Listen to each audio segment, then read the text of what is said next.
Hey guys, we are live. It is Ted Bogert back with the Ted Show. I am excited. I have some new people, new to the Ted Show, new to me on the show today, and I'm going to try, because I'm feeling brave, to pronounce the names properly. We have Stacie, Steinbrecher, Marcinkowski. Do the right one. Great job. And Those then are two Bruno. tough names. Bruno with the same Marcinkowski last name.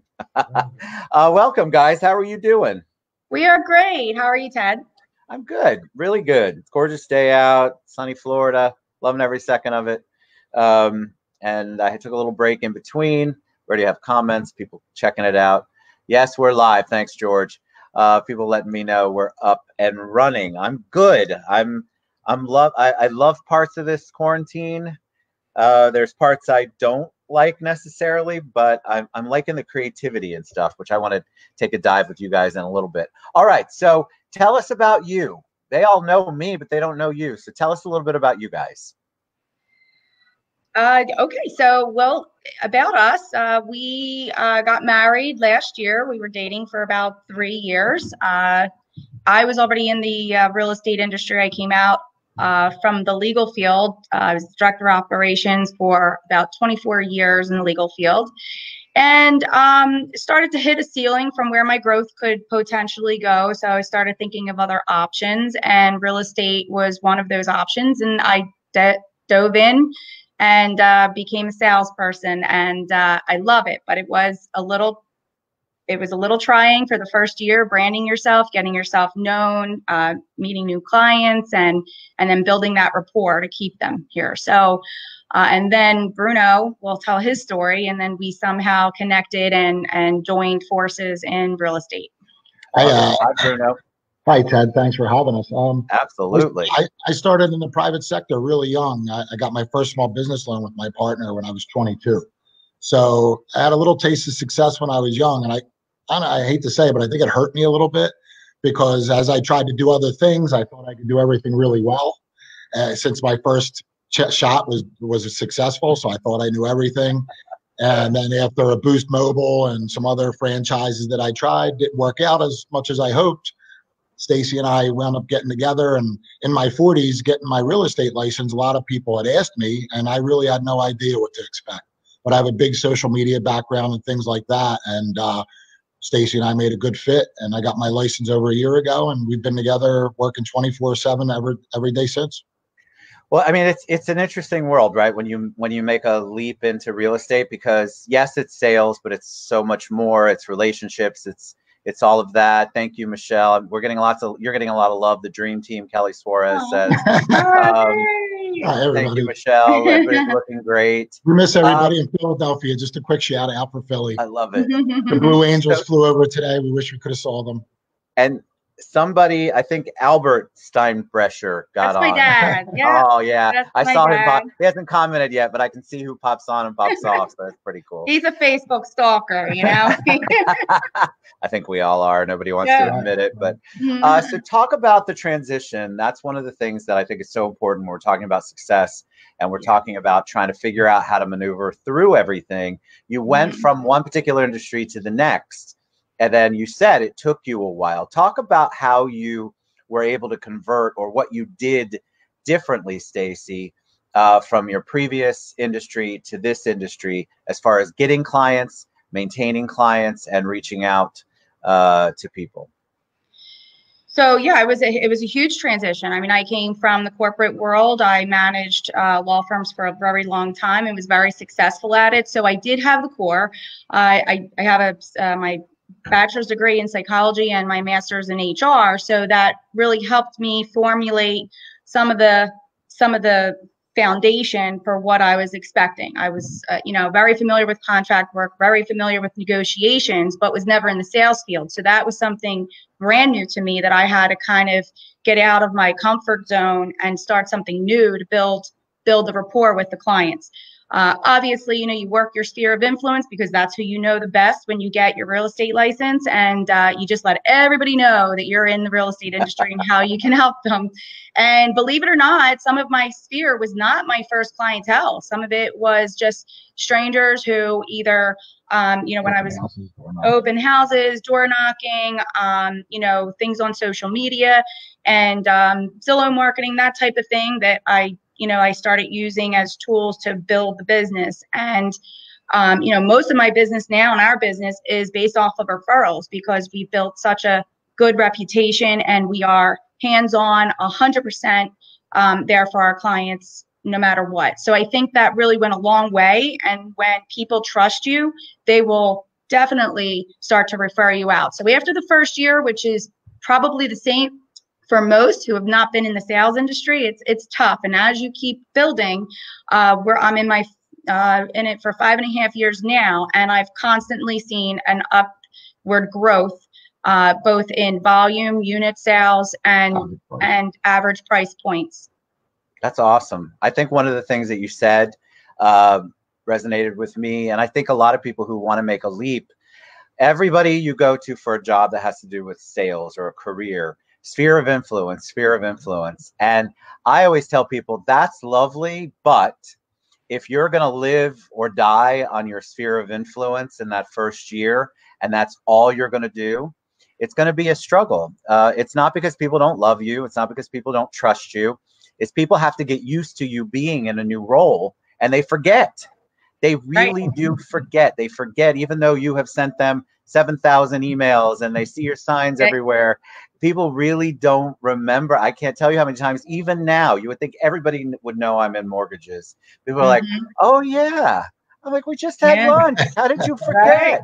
But, that's just the way it is. So when somebody jumps out, and I think anybody getting into business new, especially in the real estate world, that was really valuable what you said. I think it's really important. How about you? Motivation. You need your mindset there. You need motivation. If you don't have that and you don't have the strive and the drive to move yourself up, it's not an easy task to accomplish if you don't have those in measures, because there's not anybody looking over you if you're not on a team or anything like that. And I was an individual agent trying to form a team, and I had to work very hard, and it paid off and is paying off. And how about you, Bruno? Tell me, was it super easy coming from owning your business and being a superstar successful guy at 22? Were you able to switch everything over immediately, or what was your transition like? I'll tell you, it was very flattering, humbling maybe, for all the phone calls I got once I passed my license. All my 40+ older friends saying, you went from a bar owner, what are you thinking, and what are you doing? And Stacie was doing really well. And I have, like I said, a large social media background, and I was already starting to do her social media work and stuff. And she was getting overwhelmed from all her, grassroots work and her sphere of influence, etc. I said, well, could it hurt me to get my license? I mean, it couldn't hurt, but the transition was, it was a little easier for me because I had Stacie with me. And that's just to be honest. If you live with a realtor, obviously I had some advantages. Other folks that go into the field won't. I have college background with a lot of computer, but like Stacie said, the first year is really hard. And even for me, I didn't start really just in the last few months before all this stuff started. Did you start to see my referral base and my sphere of influence, as you said, start to trust me? But, when I first said everybody I was a realtor, like, he probably won't even be bothered. He won't take it seriously. Who knows what he'll do with it? Now, all of a sudden, everyone's calling saying, hey, you guys are doing great. How can you help us? So, I love the social media aspect you brought in. Can we talk a little bit about that? Because I think people are struggling with that, but that is another key to success. I think if you're not properly managing or properly producing the content for your social media, you're missing out tremendously. So when you jumped into real estate, did you immediately know what you needed to do? Was it a different animal from a social media perspective? So I tell everybody, and I don't want to do sales pitches on your show, but Facebook is such a powerful, inexpensive tool, YouTube, Instagram, etc. But if you're just a Facebook junkie and you're a real estate agent or a lender or anything, you can do very inexpensive posts, free posts. if you really want to. I tell people times of day. People wake up 7 o'clock in the morning, put 50 posts on, and don't understand why they don't get likes, because most of the people on are at 11 a.m. and 4 p.m. So you put your post up there, you get more visibility. So a lot of that was the same, Ted. It was just a matter of Stacie teaching me some of the regulations for the marketing and the video work that I do. And, I just push on people that, not just posting stuff, but I write on everyone's post. I like everyone's posts. I'll write, hey, Ted, great video, great watch, great listen, or I didn't like it, or here's, because then that gets a conversation on people's posts. Then other people start joining in. Now all of a sudden it's on everyone's news feeds. Beautiful listing, great house, beautiful kitchen, that kind of stuff. And it really helps all our colleagues. And we've gotten deals from it. I mean, we do a lot of deals on Facebook. A lot of deals on Facebook before they even hit the market. So it's powerful.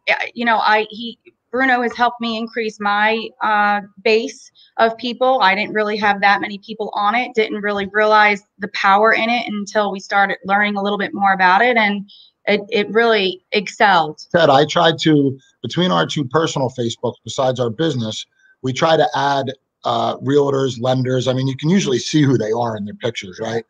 And when I wake up in the morning during normal business hours, not in the middle of what we're doing now, my Facebook and Instagram now almost looks like Bright, because all of my realtor friends, all of my lender friends, colleagues, and their colleagues are putting all their new listings up. And a lot of times we're reaching out to our other colleagues going, hey, before that goes live, I have 2 buyers interested. Could I see it? And they're like, yeah, it goes live in 2 days. You could be the first to see it. And, we make a deal right away. And I implore people to spend a lot of time adding their colleagues and sharing those listings. We're all on the same team in this industry. Lenders, appraisers, real estate agents. We give a lot of credit to our clients, but I try to give a lot of credit to the people on each side of the ball when we're trying to get a deal closed too. It takes multiple people to get a deal to the final table. It's not always easy. Collaboration, right? I think we've talked about it on the show before, but I love your insight. Real estate agents in general, lenders are bad too, don't get me wrong, but our industry as a whole tends to be competitive thought process rather than collaborative. Right. And so you guys are obviously both collaborative people. Talk about the difference in that and how you kind of implement. I know you implement it in your business. I know you have an attitude about that, and you can see it right away. So when we do a lot of it, I will always refer to social media. I try to always, and a lot of agents do this, I try to put the lenders on there. I try to put the appraisals on there. I try to thank the other agent. He's not an opposing agent. He's a joint agent, in my opinion. I've just been trying to erase some of I'm a new agent. I don't pretend to be a long time agent. I'm just trying to erase some of the negative stigma in any of the speech, just because, a lot of the posts you see are, man, after a really hard time and lots of hurdles, we finally got to the finish line. I try to write, we really worked hard together and we killed it. And the hurdles weren't really hurdles, just trying to spin the idea to positive. That's so good, because I see a lot of negativity. And if people would just, to me, it's less energy, because then I'm happy when I'm typing it. But if people would just switch the energy over to focusing on whatever the positive, so write the positive thing up, leave the negative part out, and there's just so much, people respond to that better. We want to be happy. I did a clip at the end for New Year's Eve. What I do all year is I steal colleagues' collages. If they put up like a good quote from a president or Michael Jordan, or I steal all these great sayings. And then at the end of each year, I've been doing a montage and putting a video out and quoting all the big agents and tagging all the agents, saying, what a great year. Here's all the positive quotes that I collected from the last 12 months. And all the agents love it to see all those posts. Oh my God, I remember when I put that up. It's just bringing us together. In our mind, it's a group effort. There's plenty of business for everybody. So being competitive and not very nice to one another isn't going to get anybody anywhere. So, finding that we have really good working relationships between our clients and our lenders, vendors, whoever we're working with, we're all in it together, and we can all succeed and not be, petty with some of the, some of the stigma that's out there about real estate. Agreed. 100%. So I agree. And so tell me, I had some questions when I posted about the show. Tell me what it's like being a couple working together. And that seems to be a theme, especially when you're not just a couple working together, but you're a couple now that's sequestered together. So there's like really no escape. I've been married 29 years, so I mean that in the most loving way. There's no out, really. Not that you need it, but what's that like when you're in the same business? You're on the same team. You're working. What is that like for you guys? How do you do it? How do you process it and handle it? For us, I mean, we have a really good, strong relationship. So when we're at work, we're at work. We're not talking about personal things. We're not really jibber jabbering about any of that. We're focused on work, what our lead gen is, what our deals are. Bruno has helped substantially because, as I had mentioned, I was an individual agent. I was really starting to grow. And part of that growth was going to be stagnant if I couldn't get some additional help and partnership involved, because I'm only one person to do all of it in one day. So since Bruno got his license, we kind of split our responsibilities. And it's working for us thus far. We did hire an assistant. So an assistant helps us now with some of our deals. So I'm not working alone with some of the contract work. But Bruno takes basically the first half of our segment. We both introduce ourselves to the client, sit down for our consults, and then once we have a good idea of what they're looking for, Bruno takes the first part of that and finds the homes that and isolate it down to what we're going to go see, and we take them out. So he's very heavily involved in the first portion of that, and then once they find their home, then I take over from there and do all the negotiations of the contract work leading up to settlement. Of course, Bruno's involved with the whole deal as well, but we find that our system is working because we're not overwhelmed in any one capacity. Yeah, once we have something under contract, I just keep moving the buyers and listings down the field, and she just keeps putting the houses under contract, and it's been working really well for us.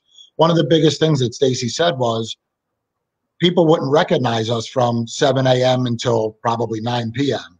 because we're either in our office, in separate cubicles, basically, or we're driving around discussing the strategy ahead. And, we don't start talking about dinner or those things that we do as a married couple, probably until 6:30, 7 o'clock at night, like, hey, where do you want to go eat? That kind of thing. So we really don't become a married couple until, after all the showings, listings, and all that stuff's completed for the day.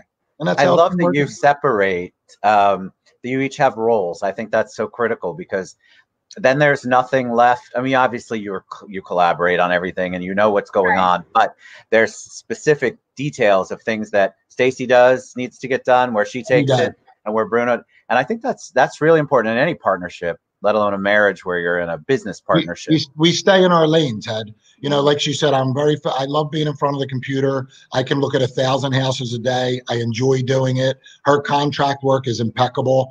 If she negotiates a deal, I very rarely will include myself unless, I really want to be a devil's advocate, but she very rarely will discuss what showings were going on or any of that. She trusts me for that unless, we need to discuss a situation.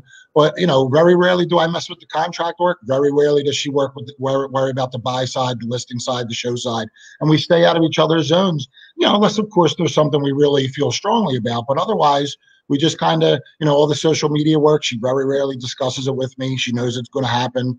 And, and we just stay in our lanes as far as professional, like a roofer and a carpenter, that kind of thing. Right. A carpenter wouldn't tell a roofer what he needs and vice versa, Very, very healthy and productive. Mm-hmm. All right, I have to ask the second part, and I don't know if I pulled this from your page, Stacie, or Bruno's or somewhere. I know I didn't make it up. Owning your attitude. So you both obviously have phenomenal attitudes. How can you explain how important your attitude is toward the success of your business? Because I know there's a lot of people that walk around. It's like, I don't know, you guys are old enough to remember the Charlie Brown skit where the guy's got he's got the pick pen. There's always a dark cloud hanging over him. And I see so many people, not just in our industries, but in general. And I'm just amazed how they can even function or do work. Attitude is so critical. Can you guys talk a little bit about that? It's huge. It's huge. Whatever your attitude then reflects on the people that are around you. You really have to be diversified in this field, because you're dealing with all different age brackets, all different scenarios. How you would handle a client that's a millennial, you wouldn't handle the same as if they're a baby boomer. So you have to really take each person and their individual needs, and by showing that you're a happy person to get along with, and you've got a positive attitude, you work hard, and that's by just responding quickly, and just how you walk into an appointment, I think says a lot. And when you have that positivity and the assurance, that gives people enough to trust you, because you're coming in strong, you know what you're talking about. And so you build that over time. You don't have that when you first walk out the door in real estate, but as you continue to go and grow, you're going to make mistakes. Every single person's going to make mistakes. You're going to fail at one thing or another, but it's important to learn what the mistake was that you made and fix it going forward, so you can make yourself a better person. But positivity and just the way that you present yourself, I think, shows a lot to people. It's contagious. It really is. It is. How about you, Bruno? You? So we did talk a lot about it, and I'll tell you that, as I mentioned in my earlier careers, I was a firm but fair boss, and you hear that statement a lot. Oh, he's a good boss. He's firm but fair. And now I've changed into a fun but fair person. I used to, that was my guideline. You could be stern and tough and strong, but you know what I find that, just giving people the right statistics, the right education with the right tone, rarely people are interested in you for how firm you are and how fair you are. They really want our expertise. And if you can express that in a fun way, I think it's contagious. And secondly, the people that we are with, we try to keep people that we're around. Our one friend, give a shout out to Scotty from Blue Monkey Catering. I bartended a bar, Bluegrass Billiards. A lot of our friends are very similar in the thought process of, how can we all work together? We do events at our catering hall friend. They use us for realty. It's almost like we have a small business of people that are trying to, network together in a positive light. I love that. I think that's back to the collaboration. You guys found, we've talked about it on the show before. You have this nice little, it's almost like a conglomerate of referrals that go back and forth, and you have different vendors that do things. And I think people fail to build those up. And so, but that's because you all have such a collaborative spirit, and you're looking for that same thing, I think. And that's why you're successful, my opinion. I don't know what my 2 cents matter, but my opinion is that's why you're successful. You have lots of love, which they will respond to. I don't think they can see it, guys, but everybody's sending you guys love on the show. That's great. Tons of love. Somebody said best wedding ever. We miss everybody so much, Dad. So tell me, I ask everybody this, and I'll ask each of you individually. What is Stacie doing separately from what Bruno's doing for self-care, for keeping positive, for taking care of you personally? Well, I think, if there's anything positive, because there's been so negatives with this COVID thing, I think it has brought some rethinking back to what's most important: family. We would be on the go so many times during the week that we would eat out a lot just because of our schedules. Now we're cooking every single day at home together. We're sitting down as a family. We're exercising, especially, being here in Florida. The weather's been beautiful, so we've picked up some exercise techniques, swimming and lifting weights and things like that to keep our health and wealth and our minds clear. But I think that, you got to take care of you and what you're doing, or else you're not going to be helpful to anyone else. So I think you have to take care of you in order to be able to take care of others. Yep. Very good. All right. So how about you, Bruno? Same thing? So on this topic, I always quote the great Dr. Phil. He said a long time ago, you can't give what you don't have, right? Very basic. And then people go right to the money, right? Oh, you don't have money, you can't give it. But that's not what he meant. You know, everybody, you know, we don't have children, but, you know, we have our fur babies. But, you know, everybody says they would always put their kids first. And there's some debate to that, because if you're not happy, you can't give happiness. If you're not strong inside, you can't give strength. So I would almost argue, if I had children, I would want to make sure that we were strong enough that no matter what, we could always give it. You know, if you don't have empathy in your heart, you can't give empathy. You know, and I love that line by Dr. Phil. You can't give what you don't have. And, you know, when you have these things, it's very, very easy to pass it along to the next person. Agreed. All right. So you see how fast it goes. So how do people reach out to you and get in touch with you if they want to learn more, want to find out what you're doing in the real estate world, want to reach out to you and say, hey, this was awesome? How do they reach you? 24/7. So they know that we have a massive Facebook presence. Everybody knows we're there. www.thedreamteam1.com. We're there. We do a lot on Instagram too. You can reach us at 215-917-2418. And we'd love to hear from anybody. We will answer any questions at any time. We don't care where you're from. If you're relocating, we love hearing all the stories. And we can help anybody. There's a common mistake that's made, and you know, like you said, you've been in mortgages for years and years and years, but yet sometimes you have to still say, I'm in a mortgage. I can't believe I could have done this loan for you. Yeah.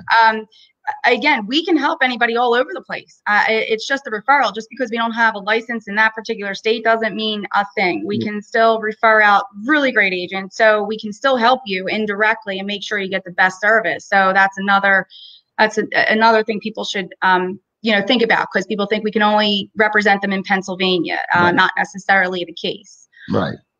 No. You guys have great energy. I'm so thankful to meet you both. That's why I love the live, because, well, you know, on social media, Bruno especially, you can't really fake you only get the anything.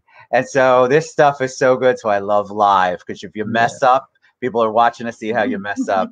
And it says a lot about you. This was my first live. I've never gone live before. You were fantastic. You would never know. That was really good. Lots of positivity, lots of great advice. And thank you for sharing your stories. I really appreciate it. Thank you for having us, Ted. This was an honor. Thank you. Thank you. All right. Stacie and Bruno, thedreamteam1.com. See everybody soon. We'll see you guys soon. Thanks, guys. Great.